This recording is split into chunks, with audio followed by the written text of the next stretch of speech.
کو چکبیدی تھانے کو 15 پر ایک کال موصول ہوئی۔ متین نامی شخص نے کہا کہ اس کے بھائی سلیم کو نامعلوم افراد نے اغوا کر لیا ہے۔ پولیس فوراً جائے وقوع پر پہنچی اور وہاں سے شواہد اکٹھے کرنے کے بعد اغوا کا مقدمہ 12 اکتوبر کو درج کیا گیا۔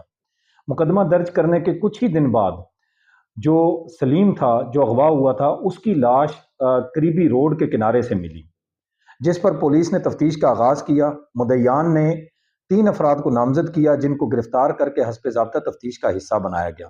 دوران تفتیش وہ تمام ملزمان بے گناہ پائے گئے۔